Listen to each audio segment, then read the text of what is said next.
Lecture critique de l'explication de Perlmutter sur l'accélération de l'expansion de l'univers. Extrait. Si par exemple vous trouvez plus de redshift à ce moment du passé que prévu à la vitesse d'expansion actuelle, cela impliquerait que l'expansion a été plus rapide dans le passé et a ralenti. Or, Perlmutter défend l'idée que l'expansion accélère, pas qu'elle ralentit. Donc ce n'est pas plus de redshift, mais moins de redshift. Mettons à jour le propos en conséquence. Si par exemple vous trouvez moins de redshift à ce moment du passé que prévu à la vitesse d'expansion actuelle, cela impliquerait que l'expansion a été plus lente dans le passé et a accéléré. Mais que signifie ce terme « que prévu » ?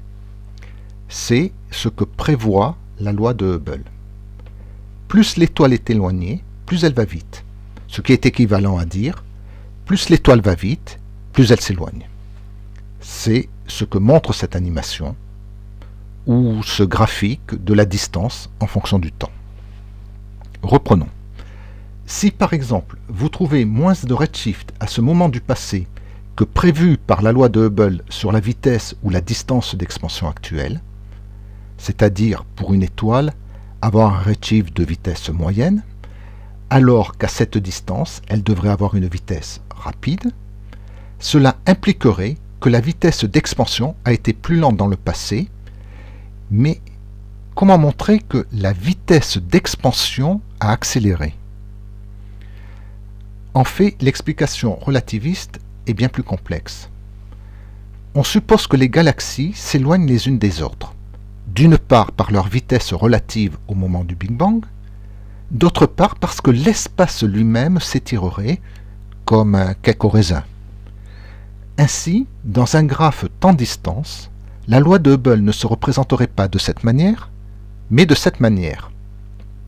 Le souci, c'est que cela ne montre ni qu'il y a moins de redshift, voire au contraire, ni que la vitesse d'expansion doit s'accélérer. Son explication semble subtile ou complexe. Saul Perlmutter a été récompensé par un prix Nobel pour la découverte de l'expansion accélérée de l'univers à travers l'observation des supernovae. Mais qui comprend vraiment cette explication ? Qui peut l'expliquer avec un graphique temps-distance ? L'explication néo-newtonienne.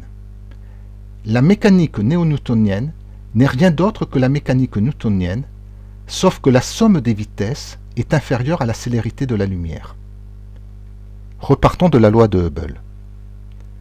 Si par exemple vous trouvez moins de redshift à ce moment du passé que prévu par la loi de Hubble à la vitesse ou à la distance d'expansion actuelle, cela impliquerait que la vitesse d'expansion ralentissait dans le passé et continue de ralentir. Si vous voulez en savoir plus, rendez-vous sur le site internet du Journal of Modern Physics à l'article Gravity versus Dark Energy about the expansion of the universe.